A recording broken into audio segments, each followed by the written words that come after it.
First and foremost, thank you to my beautiful wife Meredith for bringing our oldest child, which is so weird to say, Brandon, into the world, and now this new miracle, Jason Carter. She didn't have what I would call a difficult pregnancy because thank you to God, the doctor said the baby was always doing great. But she definitely had an annoying pregnancy with aches and pains and nausea and 3 trips to the hospital with potential preterm labor.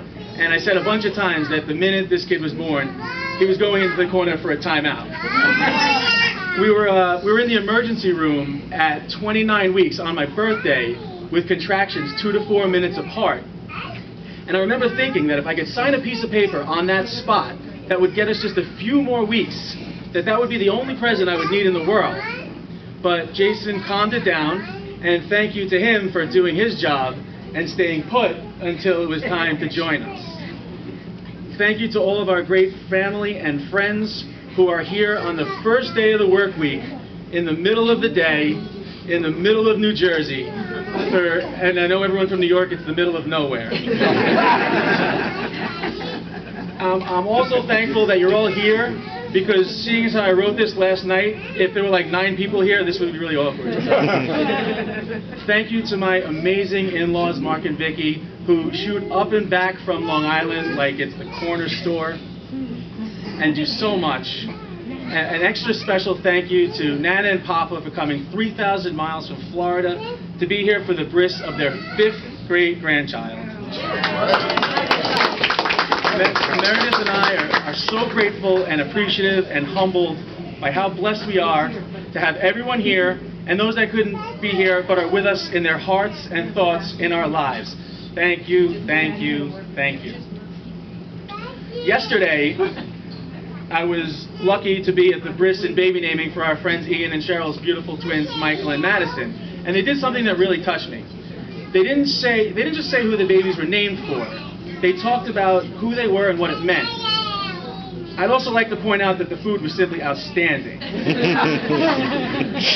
I hope you don't mind, but I'd like to follow your model in the back and just do the same briefly. Because a lot of times you say it's named for this, it's named for that, you never really talk about it. I saw a TV show last week that I told Sean about after I saw it because it really made me think. And it talked about identity and who we are and what a name means. It talked about how your name helps shape who you are. It said, think about if your name was something totally different your whole life than what it was. Over the course of your life, it would absolutely change who you are as a person. Now, I don't want to make this about me, but growing up, I absolutely hated my name. And whenever I told my mother how much I hated it, she would always say, why? I love that name, which 100% made me completely despise it, like, even more. I finally went to court at 33 years old to legally change it once and for all.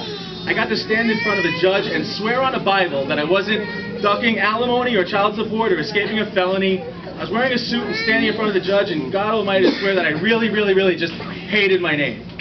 Okay, so what's the point? In elementary school, there was a classmate of mine named Jason Weiss. Now, Jason is in no way named for him, mainly because Weiss, he's obviously Jewish, and I hope wherever he is, he's alive and well. But I remember thinking how lucky this kid was that he just had a normal name. Just good to go out in the world and get called to the chalkboard or take an attendance or go to the DMV in peace. They say you strive to give your kids the things you never have, so Meredith and I started by giving Jason a normal name. His middle name is Carter, which is a less elaborate story. It goes something like this. His middle name is Carter, is a less elaborate story. It goes a little something like this. Meredith likes the name Carter for a middle name. That's it. Now, not to leave a bad taste, Mom, I'm mostly sort of just kidding around. I'm glad that we're at the point of our lives where we can laugh about things. I know you always did the best for the 3 of us. You got us out of the streets of Brooklyn, where we stood a chance to make a lives for ourselves. And to prove it, a little help for Great Connection, I'm taking you back to Brooklyn in October. We're going to get a couple of slices of pizza at Originals, and we're going to go see Barbra Streisand on October 13th. So, I know you'll like that. What? Hold on, I'm almost done. What? His Hebrew name is Moshe Matan. He's named for Meredith's grandfather, Max, who was Mark's father. Sadly, I didn't get to meet him, but his name lives on with Jason's Hebrew name. He's also named for my grandmother, Minnie, who, if you're in this room and knew her, no, I don't have to say anything more. If you didn't know her, man, you missed out, because she was smart and wise and always had the answer. But she was humble and appreciative of the simple things like the smell of the lilac tree. When people pass on, they are often remembered. I know I speak for everyone who knew her when I say that even though it's been over 15 years, my grandmother Minnie isn't just remembered, she's missed. Like, I really still do miss her. I wish I could have gone and talked to her as an adult. Not just for the classic stuff that you talk to your grandparents about, but the things that I never got to. Like, she was a kick-ass poker player. Like, how cool is that? She would sit at a table with her friends in the kitchen and clean them out of their nickels and dimes and quarters. One piece of advice I do remember she said was, when you lose, try to lose a little. And when you win, try and win a lot. It's brilliant in its simplicity, but that's who she was. I got to talk to her about being a kid and a teenager and a college student, but I would have loved to hear what she would have told me about running a business and being a father and a husband, but I have a hunch. She would have said, Dana, because she wouldn't have cared that I hated my name, that I changed it. Do the right thing. And when you need something, not when you want it, it will be there. Along with my grandfather George and everyone's family members who have left us in body only, we know that you're with us today in welcoming Jason Carter into the world and into Judaism.